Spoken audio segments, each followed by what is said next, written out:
7 अक्टूबर 1966 की रात्रि क्लास।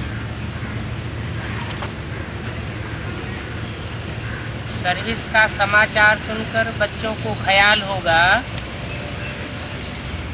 कि हम भी सर्विस करें।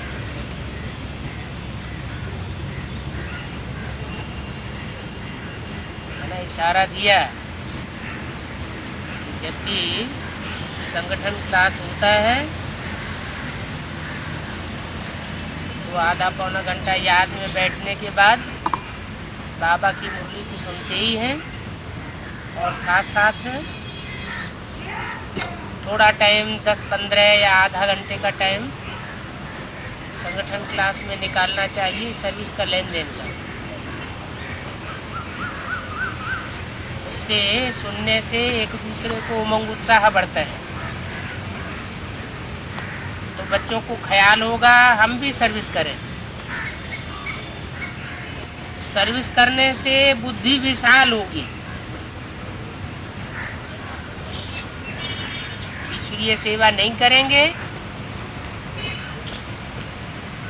तो ज्ञान अपना संकुचित रह जाएगा, वृद्धि को नहीं पावेगा। दूसरों को कुछ न कुछ सुनाते रहेंगे तो वृद्धि को पाता जाएगा, ज्ञान वृद्धि को पाता जाएगा तो बुद्धि जरूर विशाल होगी। रात को विचार सागर मंथन होगा। सारा दिन सेवा में रहेंगे या 2-4 घंटे भी किसी की स्पेशल सेवा में रहे तो रात को सोते समय विचार सागर मंथन खुल जाएगा। बुद्धि में तो ये है ही जो भी आते हैं उनको समझाना। क्या कहा? जो भी आते हैं उनको समझाना। कुआ प्यासे के पास नहीं जाता, प्यासा कुएं के पास आता है। माना जो हमारे पूर्व जन्म के हिसाब किताब के ब्राह्मण होंगे, पूर्व जन्म लिया है ना,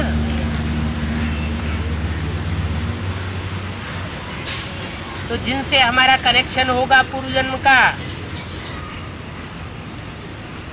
और वो आत्माएं दोबारा जन्म लेकर के इस दुनिया में फिर से आई है तो वो स्वतः ही हमारे पास आवेगी।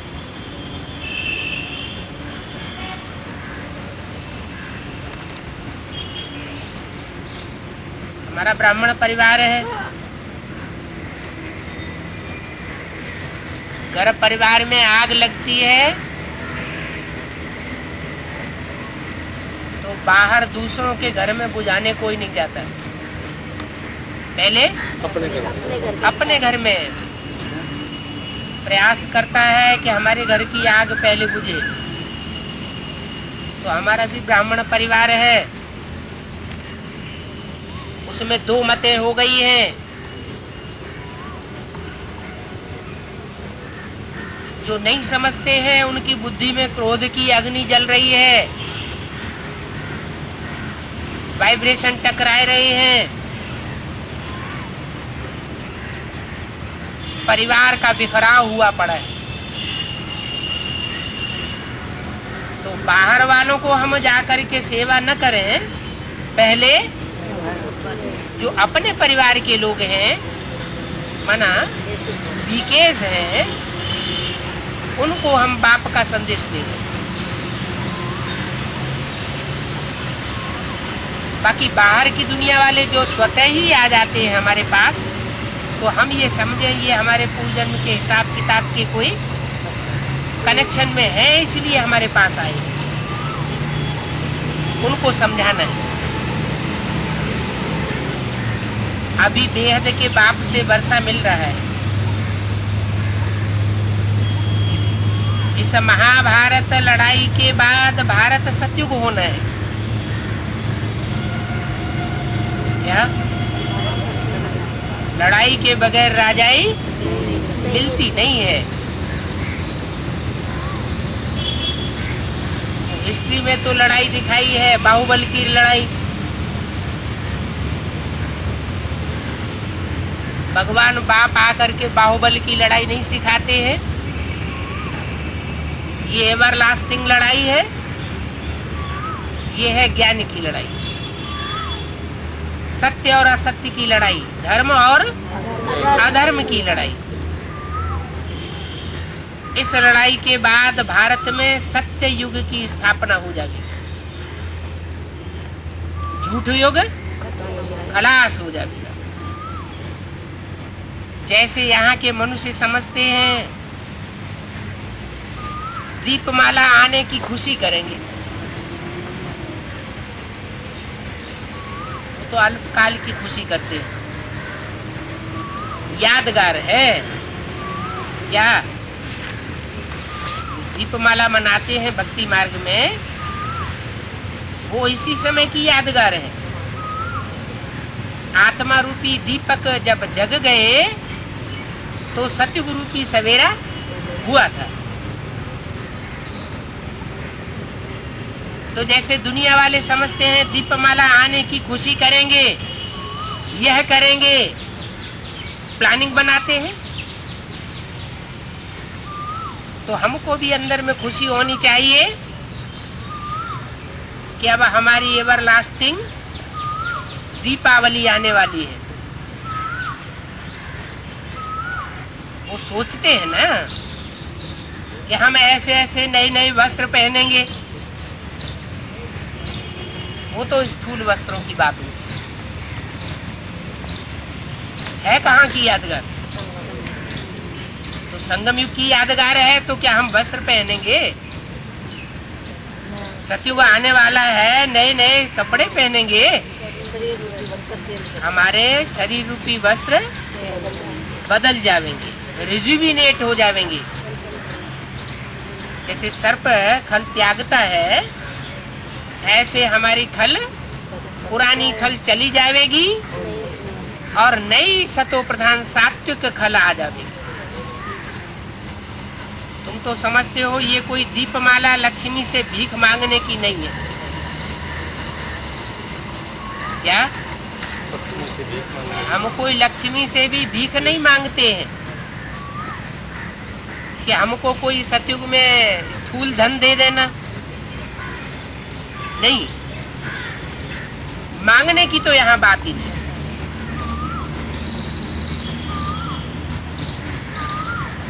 अव्यक्तवाणी में क्या बोला? लक्ष्मी के बारे में, छम छम के बारे में कुछ बोला है? अभी छम छम होने वाली है।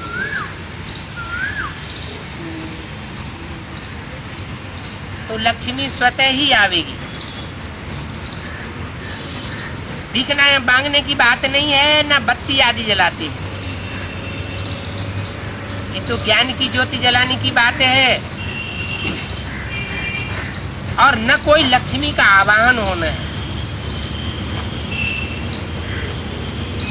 बाप दादा का आवाहन करते हैं, ऐसे लक्ष्मी का आवाहन करने की दरकार नहीं पड़ेगी।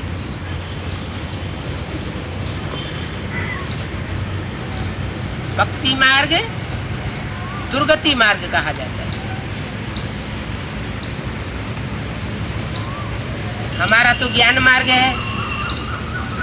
ज्ञान माने जो भी हम करते हैं वो समझ के ही करते हैं, और भक्ति में जो भी करते हैं वो अंधश्रद्धा पूर्वक करते हैं। तो भक्ति मार्ग की बात हम कैसे मनावेंगे? भक्ति तो रावण से आती है, और ज्ञान राम बाप से आता है। भक्ति मार्ग के त्योहार हम नहीं मना सकते, मना?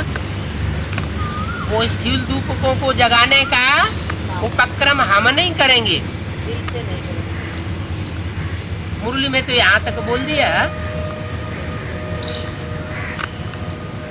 कि शहर में दीपमाला जगाते हैं घरों घरों में। तुम तो नहीं देखने जाएंगे, तुम्हारी बुद्धि में तो बैठा हुआ है। हम तो आत्मा रूपी दीपक को जगाते हैं।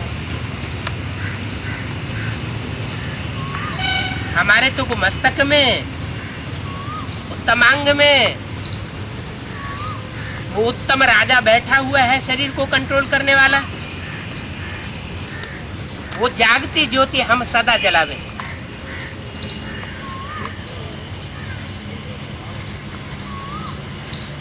वहां दीपावली होती है भक्ति मार्ग में, तो एक बड़ा दीपक पहले जलाते हैं।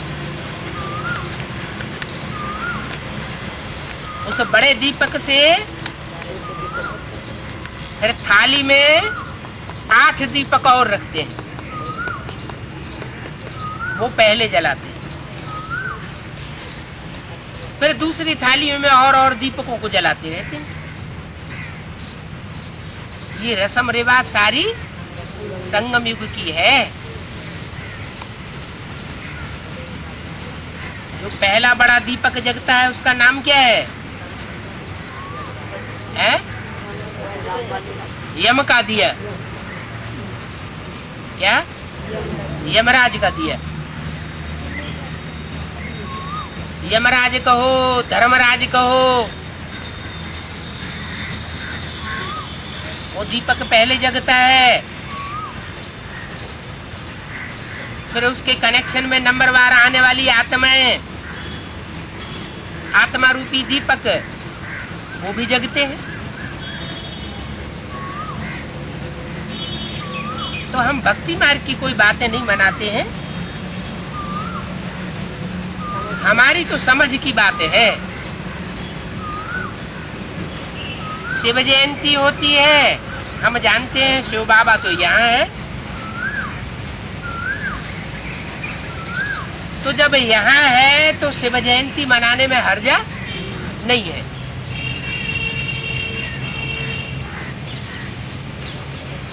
भक्ति मार्ग में तो होता ही नहीं। मान लेते हैं, क्या मान लेते हैं? परमात्मा है यहाँ, भगवान सर्वव्यापी है।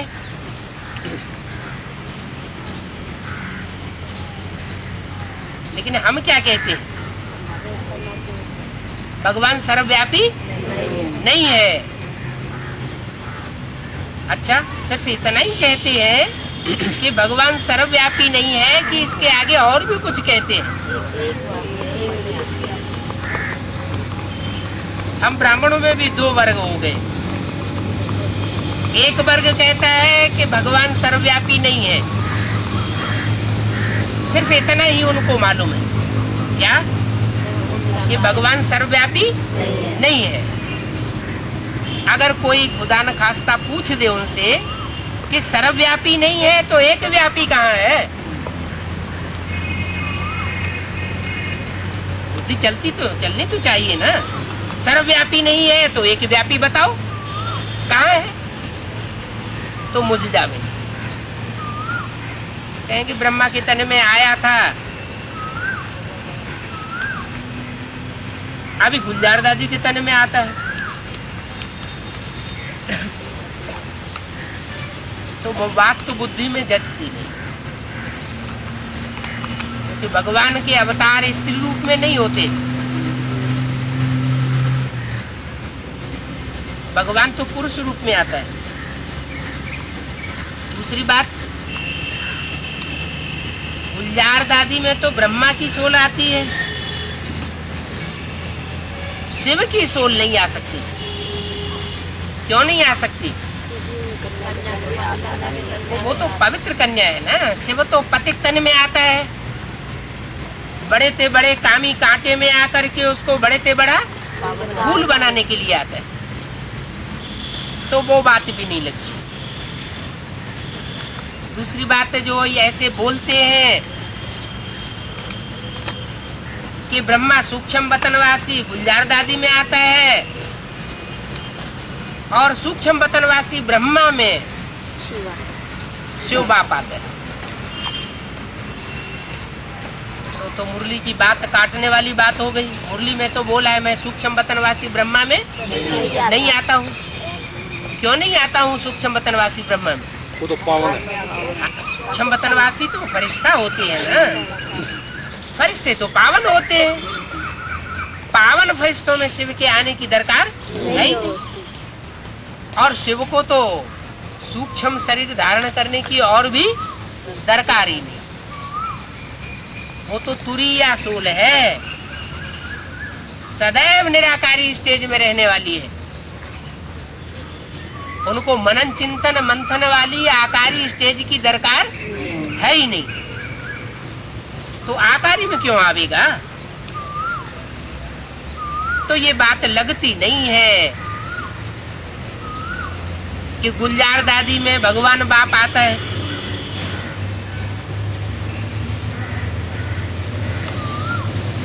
जिज्ञासुओं को बहलाने के लिए बोल देते हैं।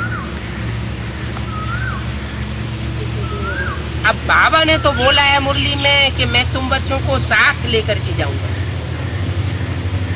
साथ रहेंगे, साथ जिएंगे, साथ खेलेंगे, खाएंगे और साथ साथ जाएंगे। बाप का बच्चों से वायदा है, अकेले वापस नहीं जाएंगे। तो वायदा बीच में तोड़ सकते हैं क्या? बाप को तो कहा जाता है त्रिमूर्ति शिव।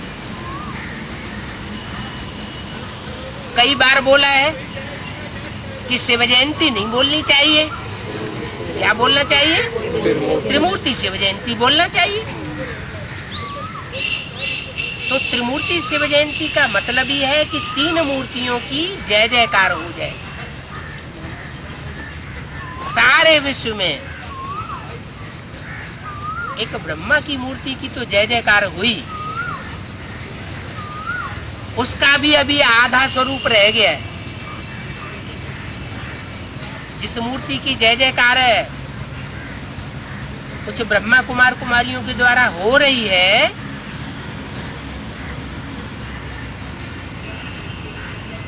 उनकी मूर्तियां मंदिर नहीं बनाए जाते, पूजन नहीं होता है। उनका एक दूसरा रूप और भी है जिसका पूजन होता है।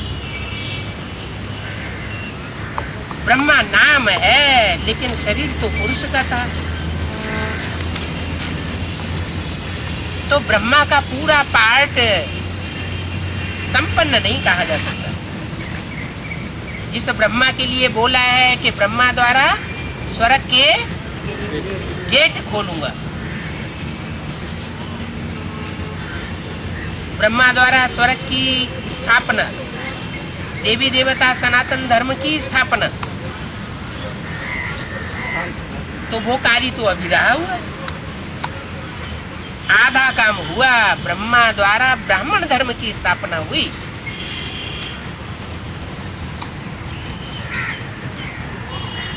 देवता धर्म की स्थापना नहीं हुई। कहा जाता है कि जो संपूर्ण ब्राह्मण सो संपूर्ण देवता। ब्राह्मणों की हमारे यहाँ आज भी पूजा होती है, उनकी बहुत मान्यता होती है। वास्तव में आज के ब्राह्मणों की तो पूजा होने योग्य होने की तो बात ही नहीं। तो परमात्मा बाप जब इस सृष्टि पर आते हैं, तीन मूर्तियों में से पहली मूर्ति ब्रह्मा के द्वारा जब ज्ञान सुनाते हैं, तो उनके मुख से ज्ञान सुन करके ब्राह्मण की उत्पत्ति होती है। जो शास्त्रों में लिखा हुआ है, ब्रह्मा के मुख से ब्राह्मण पैदा हुए। वो ब्राह्मण, दो प्रकार के ब्राह्मण शास्त्रों में गाए हुए हैं। रावण कुंभकर्ण मेघनाथ जैसे ब्राह्मण भी हैं जो ढेर की ढेर तादाद में होते हैं, और गुरु वशिष्ठ विश्वामित्र जैसे ब्राह्मण भी हैं जो तीव्र पुरुषार्थी होते हैं। उनकी संख्या थोड़ी होती है। जैसे शास्त्रों में दिखाया है, पांडव थोड़े होते हैं और कौरवों यादवों की संख्या बहुत होती है। तो ऐसे ही ब्रह्मा के द्वारा जो ब्राह्मणों की उत्पत्ति होती है, उसमें दो वर्ग बन जाते हैं। एक छोटा वर्ग मुट्ठी भर ब्राह्मणों का, और एक बड़ा वर्ग ढेर के ढेर ब्राह्मण। ब्राह्मणों की 9 कुड़ियां गाई जाती हैं भक्ति मार्ग में। वो कहाँ की यादगार? कैसे? संगम युग में हमें ज्ञान मिलता है कि दुनिया में 9 धर्म व्यापक हैं, सारी सृष्टि।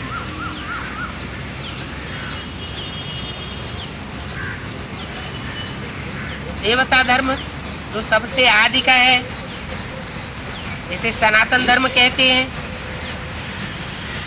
वो 2 भागों में बटा, सूर्यवंशी और चंद्रवंशी। वो तो हजारों साल पहले की बात होगी।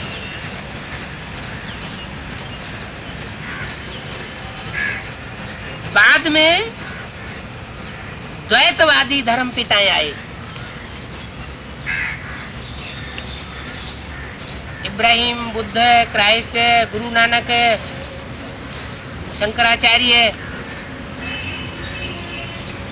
और इन्होंने आकर के जो दूसरे दूसरे मतांतर फैलाए,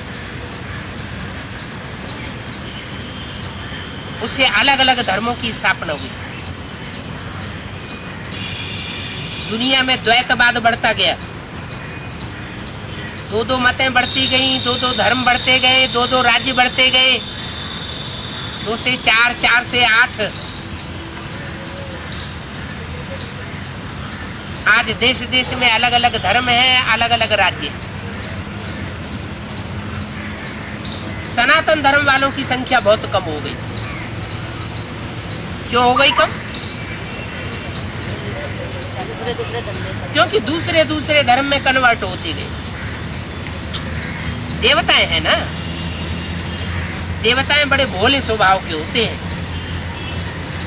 इसके बच्चे हैं, भोलानाथ के बच्चे हैं, तो भोलानाथ के बच्चे भी भोले स्वभाव के होने चाहिए।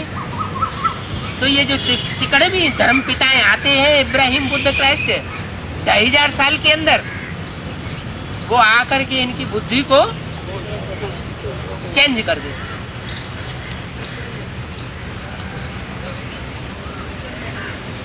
सब देवताओं की बुद्धि को चेंज नहीं करते,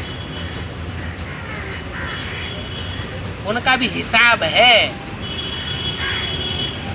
किन की बुद्धि को परिवर्तन करते हैं?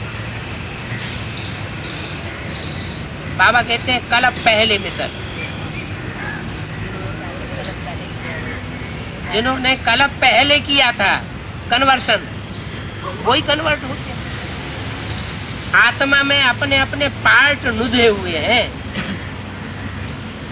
बनी बनाई बन रही, अब कछु बननी नहीं। माना 63 जन्म में जिन जिन आत्माओं ने, जिन जिन देव आत्माओं ने दूसरे धर्म में कन्वर्ट होकर के भारत को धोखा दिया था, वही कन्वर्ट होते।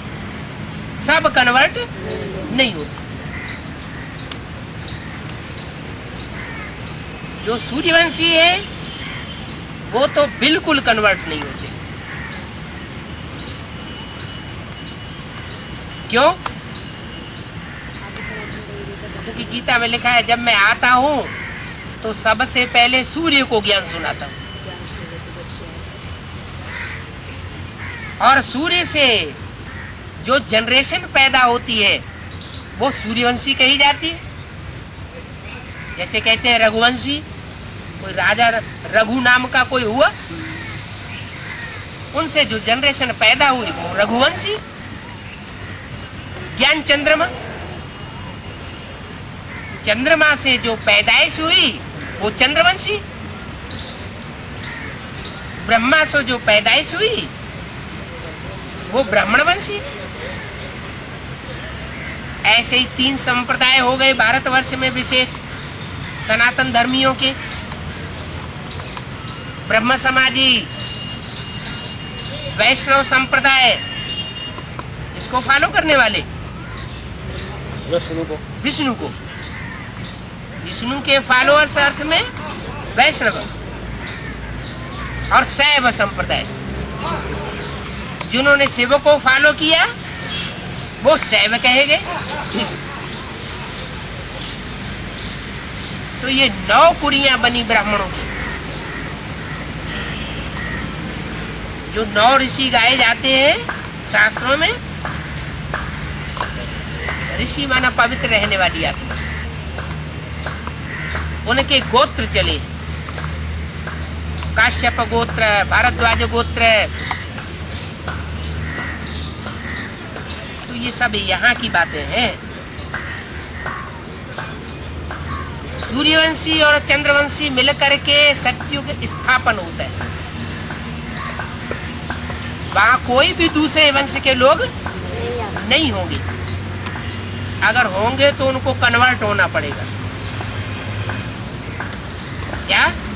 उनको अपने धर्म का जो मतांतर है वो मर्ज करना पड़ेगा। अभी स्थापना हो रही है। वो बाबा मतांतर खत्म क्यों नहीं होता उनका? मतांतर कौन खत्म करेगा? विनाश किसके द्वारा गाया हुआ है? शंकर के द्वारा अनेक धर्मों का विनाश गाया हुआ है ना। गीता में, जो संस्कृत गीता, उसमें भी जो लिखा हुआ है, धर्म संस्थापनार्थाय, और अधर्म का विनाश करने के लिए। तो जिसका काम है वो ही करेगा, या ये धर्म पिताएं करेंगे? वो धर्म पिताएं अपना मत उन्होंने फैलाई दिया। बाकी पुराने मतांतर, पुरानी अंधश्रद्धाओं, पुरानी लीक परिपाटियों को उन्होंने नष्ट नहीं किया। उनमें इतनी ताकत नहीं थी कि पुराने जो धर्मगुरु संसार में चल रहे थे उनका वो विरोध करते। पुरानी परिपाटी को नष्ट करना उनकी हिम्मत नहीं पड़ी, क्योंकि मनुष्य गुरु है। और यहाँ तो स्वयं सर्वशक्तिवान बाप आया हुआ है। ये कोई मनुष्य गुरु नहीं है। ये जिन 3 मूर्तियों के द्वारा 3 कार्य करता है, उनमें सर्वोपरि मूर्ति है शंकर। शंकर द्वारा सब मतांतर का विनाश, सब अधर्मियों का विनाश, सभी धर्म तामसी हो गए, सबका खलासा कराई देते। एक सद्धर्म की स्थापना होती। तो एक सद्धर्म की स्थापना किसके द्वारा? ब्रह्मा द्वारा। वो तो ब्रह्मा कुमारी ईश्वरी विश्वविद्यालय में ब्रह्मा द्वारा सद्धर्म की स्थापना हो गई।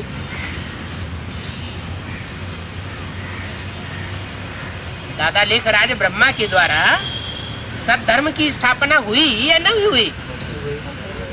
ब्राह्मण धर्म की स्थापना हो गई? नहीं हुई। क्यों? देश देशांतर में इतने ब्रह्मा कुमारी आश्रम फैले हुए हैं, चारों तरफ सफेद पोषों की भीड़ लग जाती है, हैं? नहीं, तो वो स्थापना नहीं हुई धर्म की, हैं? धर्म की स्थापना तो हुई, लेकिन जब तक अधर्मी जो घुसे हुए हैं ब्राह्मण, दूसरी कुरियों की,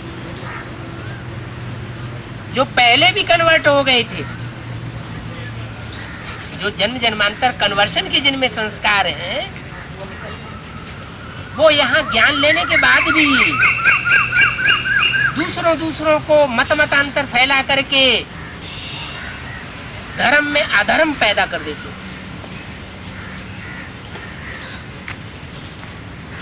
विपरीत मत पैदा कर देते, मन मत चलाते, मनुष्य मत पर चल पड़ते हैं। तो जो 63 जन्म चलने के आदि रहे थे दूसरों की मत पर और कन्वर्ट हो गए थे दूसरे धर्म में, दूसरे धर्मों का सैंपलिंग लगाने में सहयोगी बन गए, वही आत्मा यहाँ माउंट आबू में फिर इकट्ठी हो गई। हर धर्म के सैंपल इकट्ठे हुए। कहते हैं कुत्ते की पूंछ 12 महीने तक डंडे में बांध करके रखो, सीधी करो, और 12 महीने या 12 साल के बाद भी अगर निकालेंगे तो फिर टेढ़ी की टेढ़ी निकलेगी। तो यही हाल उन आत्माओं का है। भले कितना भी श्रेष्ठ ज्ञान शिव बाबा ने आकर के ब्रह्मा द्वारा दिया, लेकिन वो आत्माएं अपने स्वभाव संस्कार से बाज नहीं आती। जो जिस धर्म का होगा वो उसी की बात मानेगा। इसका प्रूफ भी मिल रहा है। मानते भी हैं, कह भी देते हैं आपकी बातें सब सच्ची है, लेकिन जब तक कुमारका दादी नहीं मानेंगी, जगदीश बाई नहीं मानेंगे, तब तक हम मानने वाले नहीं। इसका मतलब क्या हुआ कि मुरली में जो वाक्य महावाक्य बाबा ने बोल दिया वो सच्चा साबित होना है। मुरली में बोला है जो जिस धर्म का होगा वो उसी की बात मानेगा। कुमारका दादी के धर्म का होगा तो कुमारका दादी की बात मानेगा। जगदीश भाई के धर्म का होगा तो जगदीश भाई की बात मानेगा। जगदीश भाई तो आखिरी जन्म में आर्य समाजी थे,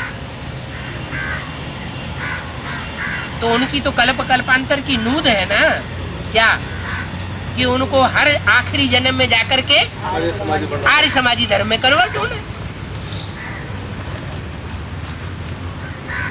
तो उनको जो फॉलो करने वाले होंगे वो उन्हीं की बात मानेंगे। बल उनका शरीर छूट गया, शरीर छूटने के बाद भी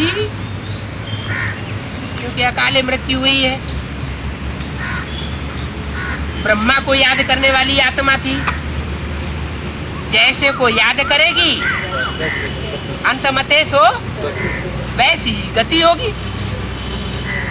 तो बड़ी बड़ी दीदी दादियों दादाओं के जब शरीर छूटते हैं तो उनकी अकाले मौत हो जाती है। जैसे ब्रह्मा का हार्ट फेल हुआ था, अचानक शरीर छोड़ा, सूक्ष्म शरीर धारण करना पड़ा। ऐसे ही जगदीश भाई ने भी सूक्ष्म शरीर धारण किया हुआ है। सूक्ष्म शरीर धारण करने के बाद आत्मा की शक्ति बढ़ जाती है। 1 सेकंड में कहां से कहां पहुंच सकती है। जब तक शरीर का बंधन था तो लोकलाज का बंधन था, चाहते हुए भी वो एडवांस पार्टी वालों के बीच में नहीं आ सकते थे, क्योंकि लोकलाज का बंधन खाता है। और अभी तो वो आत्मा स्वतंत्र हो गई। स्वतंत्र होने के बाद जो एडवांस पार्टी की आत्माएं उनकी कैटेगरी के बीज हैं, माने आर्य समाजियों के बीज हैं, उनमें प्रवेश करके वो अपना ज्ञान का डोज ले रही। जब पूरा एडवांस नॉलेज उनकी बुद्धि में बैठ जाएगी तो जो उनके फॉलोअर्स हैं वो भी कन्वर्ट होंगे। तब तक वो भी मानने वाले नहीं।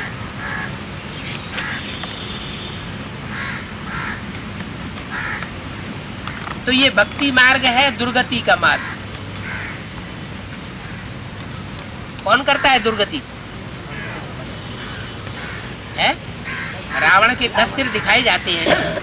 ये मतांतर फैलाने वाले जो गुरु हैं यही अपनी भी दुर्गति करते हैं और अपने फॉलोअर्स की भी दुर्गति करते हैं और कर रहे हैं।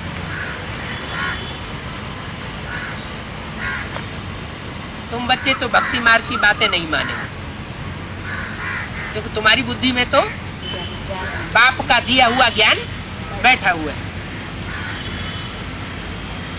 तो तुम भक्ति मार्ग के त्योहार नहीं मना सकते। तुम्हारी बुद्धि में है कि शिव बाबा तो यहाँ आया हुआ है, तो तुम्हारी तो रोज जयंती है। क्या?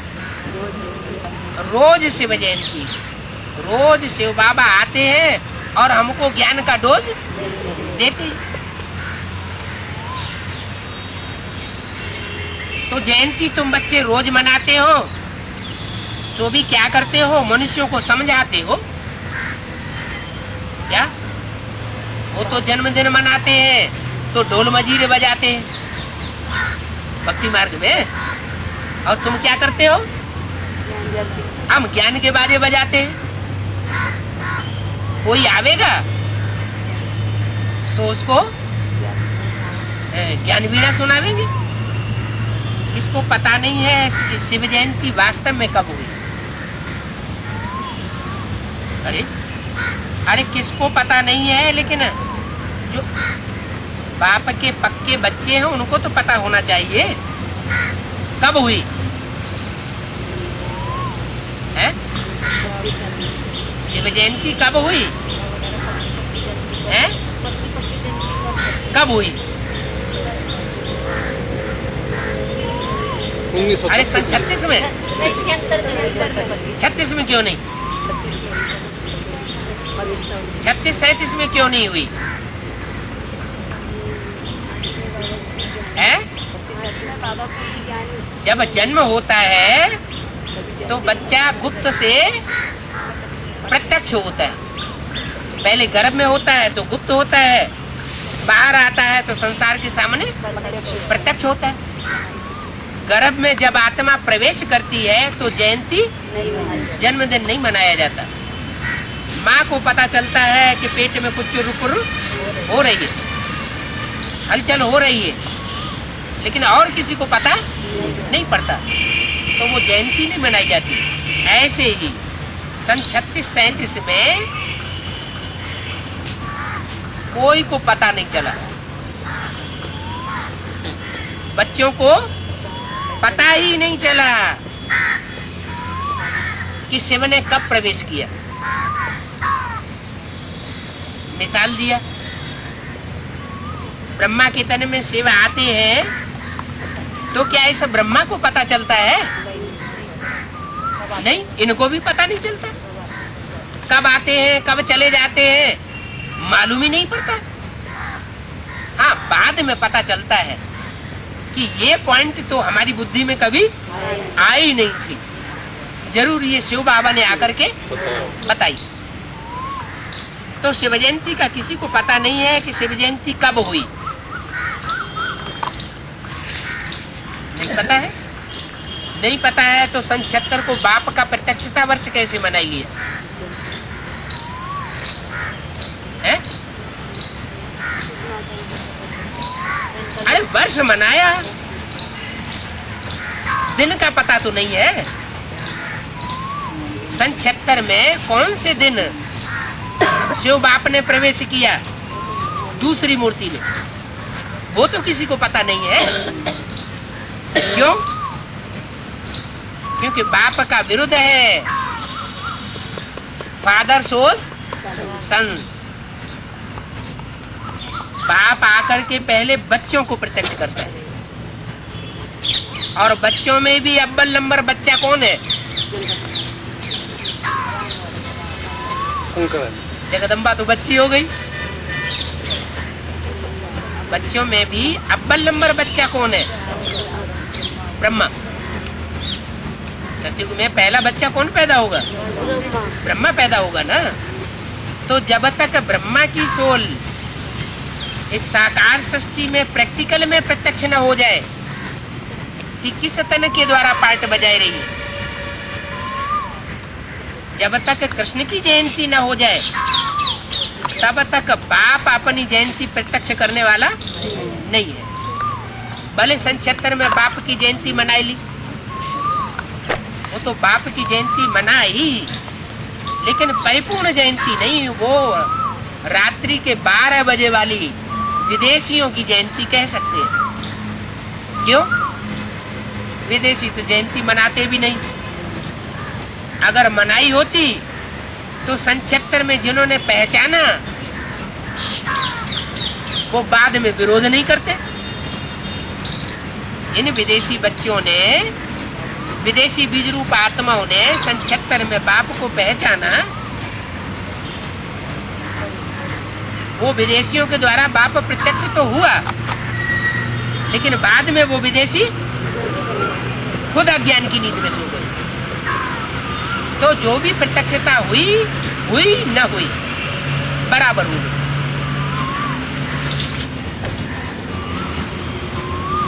अभी तो दूसरी मूर्ति को प्रत्यक्ष हुए टाइम पूरा होने जा रहा है। ब्रह्मा की मूर्ति के भी 30-33 साल, दूसरी मूर्ति शंकर के भी 30-33 साल, 66 साल से भी ऊपर हो गए। अभी तो तीसरी मूर्ति के प्रत्यक्ष होने की वेला आ गई। प्रत्यक्षता लफुल पार्ट के द्वारा होगी या लाफुल पार्ट के द्वारा होगी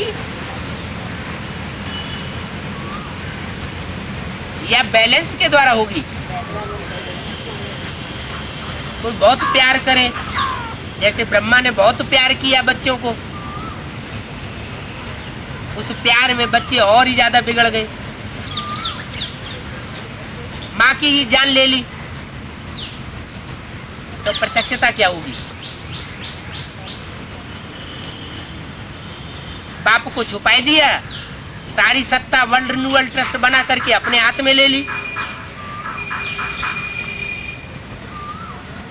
दादा लेखराज ब्रह्मा को पता भी नहीं चला। जब उनको पता चला तो उनको हार्ट अटैक हो गया।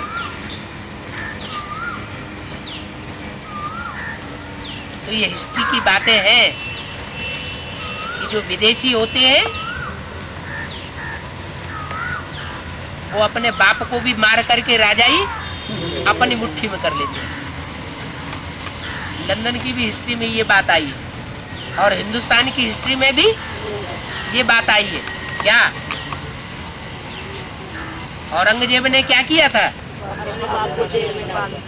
शाहजहां को जेल में डाल करके और राजाई अपने हाथ में ले। तो ये सब शूटिंग होती रहती है, रिहर्सल होती रहती है, ड्रामा जू मिसल आगे बढ़ता रहता है। दूसरे दूसरे धर्म की जो आत्माएं यज्ञ में आ गई, वो अपना चलन, अपना स्वभाव, अपना संस्कार, अपनी दृष्टिवृत्ति प्रत्यक्ष जरूर करती है।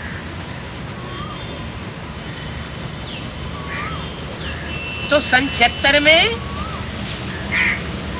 बाप की प्रत्यक्षता वर्ष तो मनाई गई, लेकिन बाप प्रत्यक्ष हुआ नहीं। होता कब है? जब तीसरी मूर्ति प्रत्यक्ष होती है। लफुल ब्रह्मा का स्वरूप और लाफुल राम वाली आत्मा का स्वरूप। सूर्य और चंद्र, ये दोनों के संस्कार मिलकर के जब एक हो जाए, न बहुत प्यार से काम चलता है और न बहुत मार से काम चलता है। कड़क होने से भी काम नहीं चलता। अकेला दिल की भावना से काम किया जाए वो भी उचित नहीं। अकेला दिमाग चला जाए तो दिमाग का चलाना भी सफलता नहीं प्राप्त कराएगा। दिल और दिमाग दोनों का बैलेंस होना चाहिए, तो वो तीसरी मूर्ति में होता है।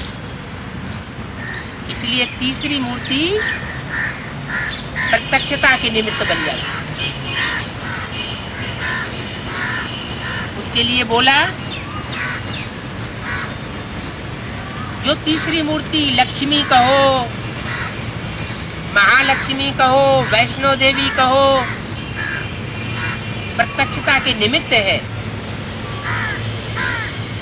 क्योंकि दुनिया के सब काम कौन सी पावर से होते हैं?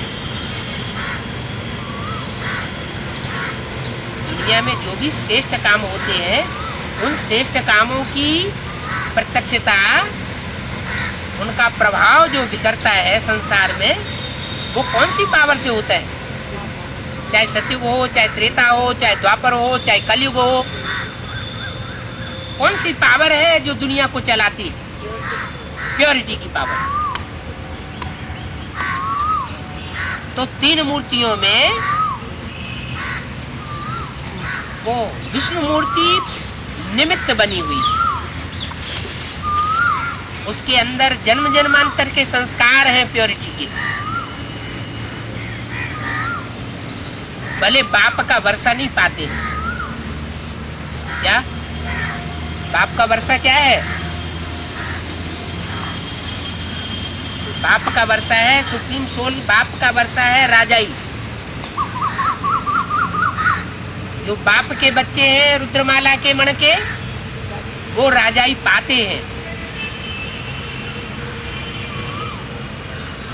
लेकिन विश्वमाला में जो आने वाले बच्चे हैं वो राजाई पाने वाले नहीं हैं। वो जन्म जन्मांतर की भारत की रानियां हैं जिन्होंने जौहर किए थे पवित्रता के लिए। राजाएं लड़ाई पर जाते थे, विदेशी सेना आक्रमण करती थी, जब देखते थे कि अब हार होने वाली है, सारा रनिवास और सारी राजाई विदेशियों के कब्जे में आने वाली है, तो रानियां क्या करती थी? जौहर कर लेती थी। उन विदेशियों को टच नहीं होने देती थी।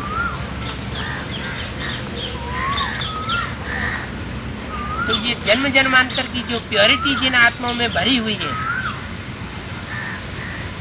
वो पवित्र आत्माओं को पहले ज्ञान लेने की दरकार है।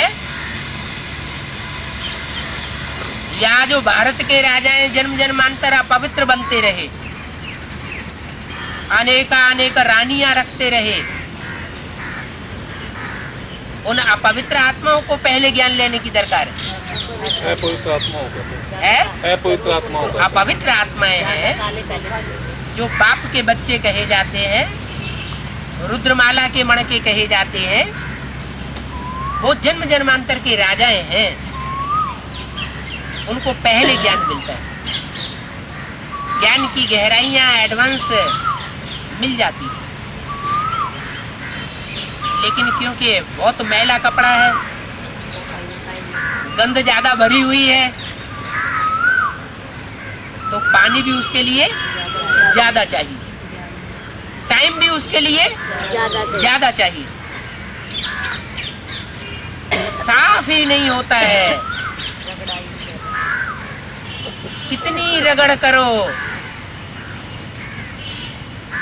फिर भी सुधरते नहीं।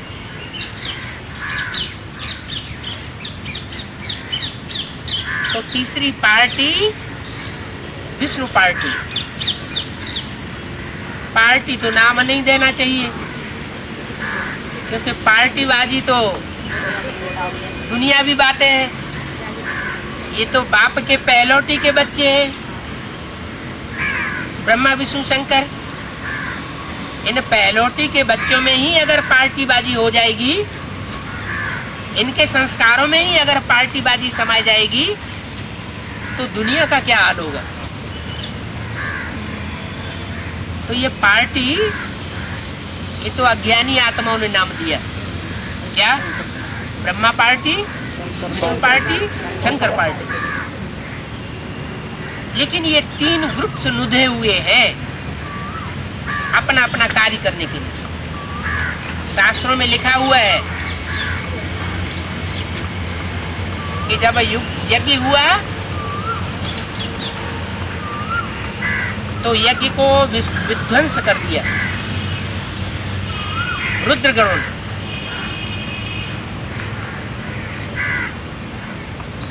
तो ये ज्ञान यज्ञ चल रहा है।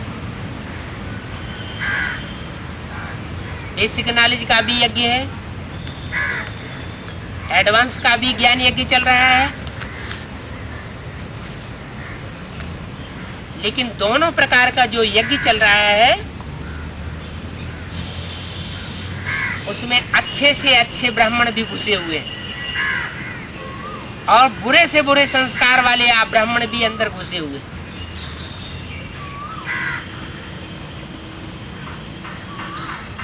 अभी वर्गीकरण की सेवा चल रही है। अव्यक्तवाणियों में बोला कई बार, कौन सी सेवा करनी है? वर्गीकरण की सेवा करो। तो जिन्होंने हद में उसका अर्थ उठाया, उन्होंने डॉक्टरों की मीटिंग करना शुरू कर दी, वकीलों की मीटिंग करना शुरू कर दी, अखबार वालों की मीटिंग करना शुरू कर दी, इंजीनियर्स की मीटिंग करना शुरू कर दी। ये वर्गीकरण की सेवा हो। लेकिन बाबा का इशारा किस तरफ है? बाबा का इशारा है कि जो 9 धर्म की विशेष विशेष 9 ग्रुप्स की आत्माएं हैं, उनका वर्गीकरण होना चाहिए।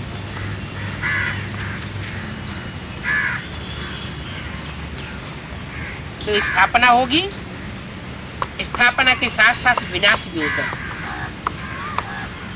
एक तरफ सूर्यवंशी ग्रुप की प्रत्यक्षता होगी और दूसरी तरफ और दूसरे जो ग्रुप्स हैं वो सब डाउन होने लगे। एक भी पावरफुल संगठन तैयार होने पर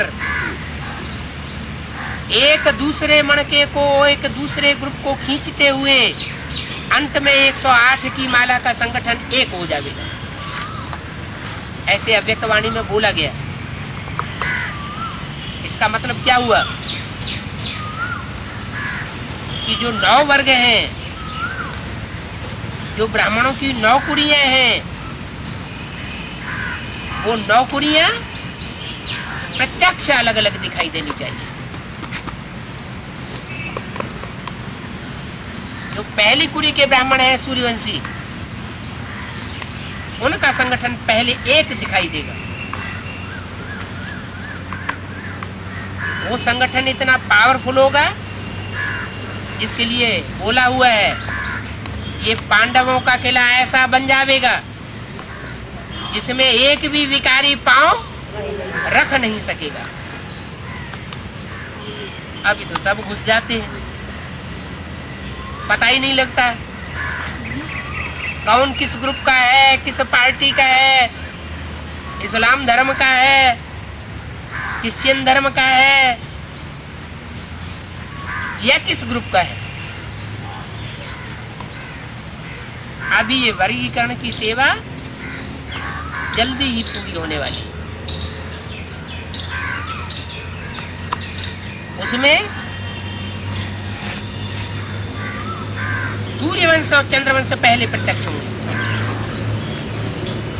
सूर्यवंशी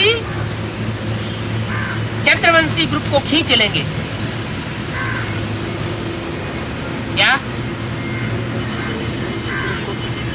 सूर्यवंशी जो है वो चंद्रवंशी ग्रुप को खींचेंगे और बरबस उनको अपने स्वभाव संस्कार सूर्यवंशियों में मर्ज करने पड़ेंगे। इसलिए क्या बोला है? राधा चंद्रवंशी, कृष्ण सूर्यवंशी। सूर्यवंशी कृष्ण तो चंद्रवंशी राधा के यहाँ जा न सके। तो फिर क्या होता है? जरूर चंद्रवंशी राधा को आना पड़ेगा, सूर्यवंशी कृष्ण के पास आना पड़ेगा।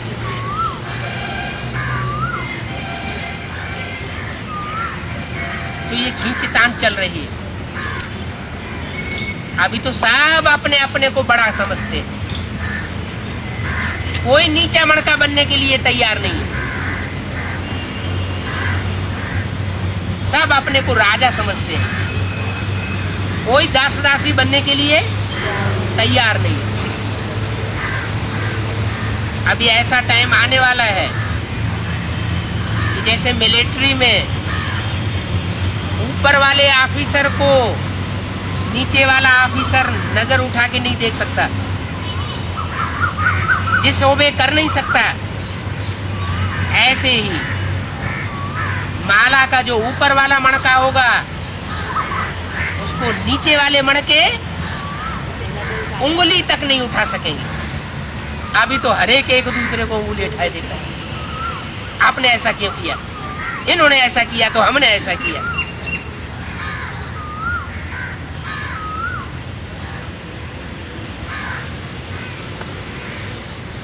तो अभी प्रत्यक्षता हुई नहीं है। क्या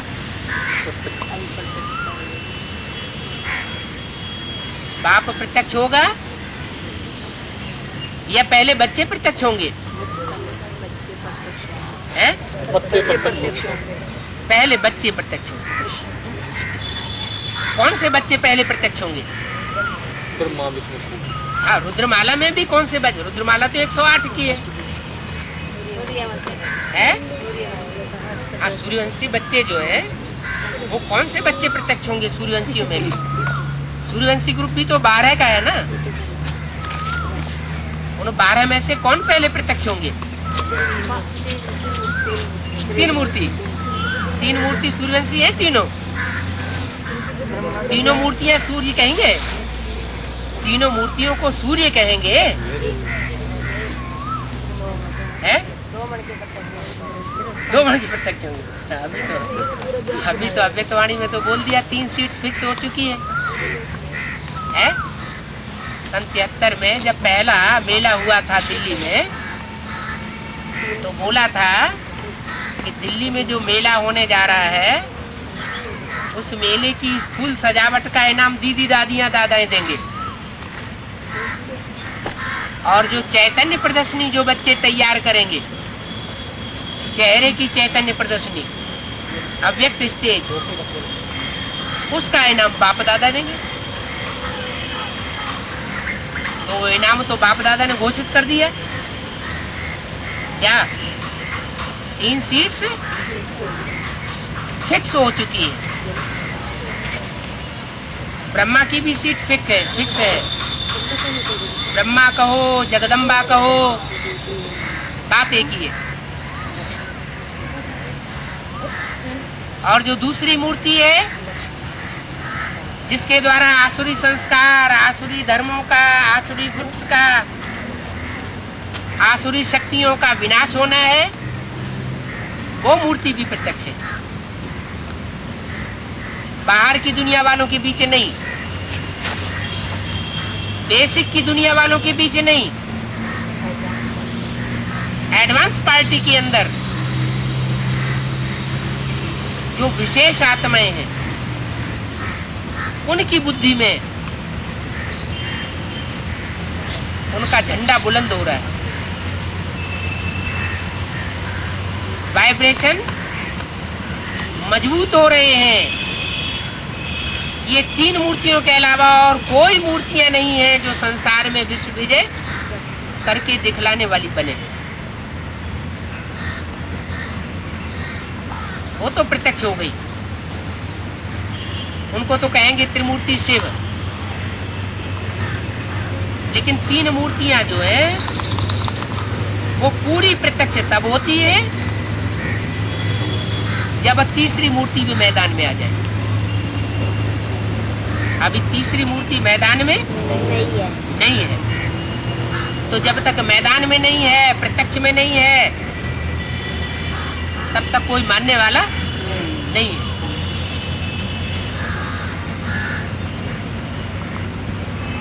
वो तो त्रिमूर्ति शिव की बात हो गई। त्रिमूर्ति शिव तो अपने को बाद में प्रत्यक्ष करेगा। पहले कौन प्रत्यक्ष होते हैं? पहले अष्टदेव प्रत्यक्ष होते हैं। जो सूर्यवंशी 8 बच्चे हैं वो पहले प्रत्यक्ष होते हैं। वो पूर्वजों का ग्रुप है। सारी दुनिया की आत्माएं उन पूर्वजों को मानती है। खास करके दक्षिण भारत में अष्टदेव की मूर्तियों की बहुत मान्यता है।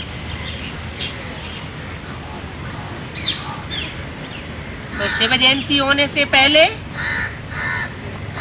वो 8 आत्माओं का संगठन प्रत्यक्ष होना है।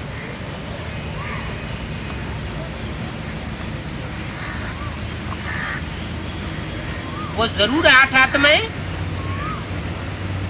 उनमें शिव बाप की प्रवेशता होती होगी या नहीं होती होगी? नंबरवार होती है। नंबरवार होगी। ऐसे तो 108 मण के हैं रुद्रमाला के, सभी में नंबरवार प्रवेश होता है। लेकिन जो 8 विशेष सूर्यवंशी बच्चे हैं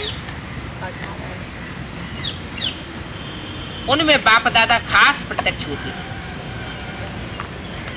और प्रत्यक्ष होकर ईश्वरीय सेवा करते हैं और कराते हैं। जो अहंकारी बच्चे होते हैं उनको ये अहंकार आ जाता है कि हमने सेवा की, और जो अपने को निमित्त मात्र समझ करके चलने वाले बच्चे होते हैं निरहंकारी, उनकी बुद्धि में ये हमेशा रहता है कि हमने सेवा नहीं की, हमारी आत्मा तो तमो प्रधान है, तामसी आत्मा ईश्वरीय सेवा का कार्य कर ही नहीं सकती। हमसे जो भी कार्य करने वाला है, कराने वाला है, वो बाप कार्य कराएगा। तो ये निमित्त भाव आता है, वो निमित्त भाव के आधार पर वो 8 आत्माएं निर्माण होकर के प्रत्यक्ष होती है। 5000 वर्ष पहले भी शिव बाबा आया था। कैसे आया, किसमें आया, ये किसी को पता नहीं।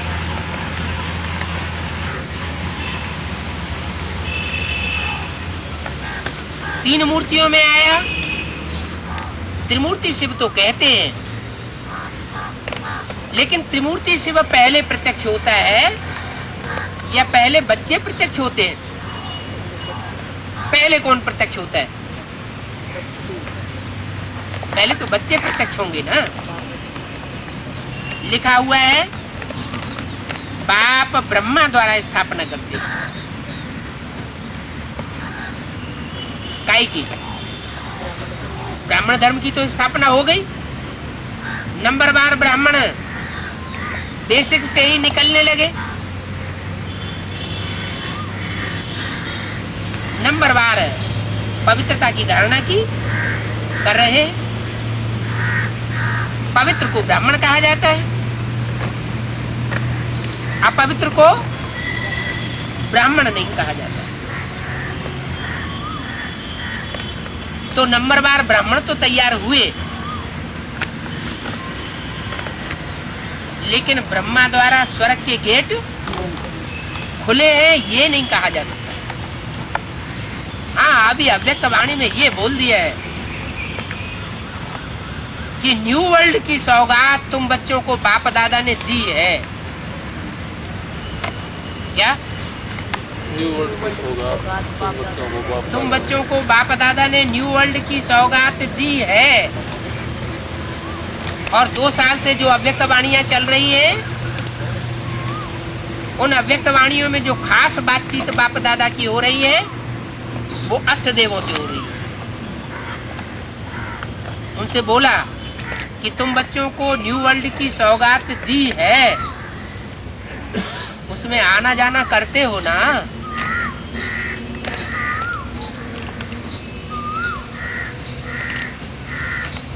इसका मतलब बुद्धि चलनी चाहिए। क्या चलनी चाहिए? बाप दादा जो इशारा दे रहे थे कि ब्राह्मणों का ऐसा संगठन बन जाएगा जिसमें एक भी विकारी प्रवेश न कर सके, ऐसा ताना बाना बुना जाना अभी शुरू हो गया है। दुनिया में जो चलता है वो यहाँ भी होता है। दुनिया में भी बड़े बड़े शहरों में सन सिटीज तैयार हो रहे हैं। क्या सन सिटी? किसका सिटी? सन, सूर्य का सिटी। यहाँ है सूर्यवंशियों का सिटी। सिटी किसका? सूर्यवंशियों का। तो वो सूर्यवंशियों का संगठन तैयार तो होना है। तैयार हो, फिर उस संगठन के द्वारा बाप की प्रत्यक्षता, बच्चों की प्रत्यक्षता हो। उसके लिए वाइब्रेशन चाहिए। एक वाइब्रेशन जो बनाने वाले होंगे वो सूर्यवंशी बच्चे होंगे। जो दूसरे दूसरे धर्म के ग्रुप से हैं वो उसमें बाधा डालेंगे।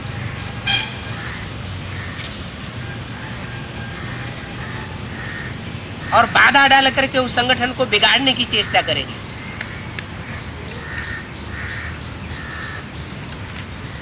जो सूर्यवंशी बच्चे होंगे वो उसको संवर्धन करने में लगेंगे। अंदर अंदर से हर एक को भाषणा तो आती है, क्या सरेंडर्ड है तो और नॉन सरेंडर्ड है तो,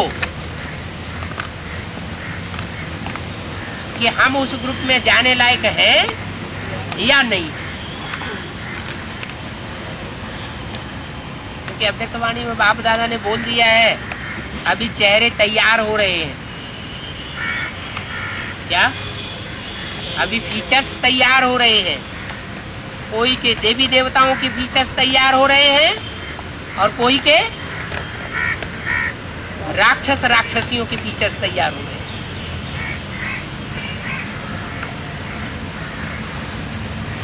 तो जिनके फीचर्स तैयार हो रहे हैं वो अपने अंदर समझते भी हैं कि हम इतना सुधारने की कोशिश कर रहे हैं लेकिन हमारे में सुधार नहीं हो रहा है।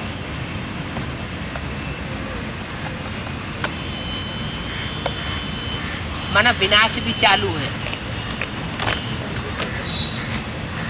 अगर अंदर से हीनता की भावना आना शुरू हो जाए, इन्फीरियरिटी कॉम्प्लेक्स शुरू हो जाए, नेगेटिव संकल्प आना शुरू हो जाए, माना विनाश की शुरुआत होगी। और पॉजिटिव संकल्प आते रहे, उमंग उत्साह बढ़ता रहे, माना हम स्थापना में सहयोगी बनने वाले जरूर हैं।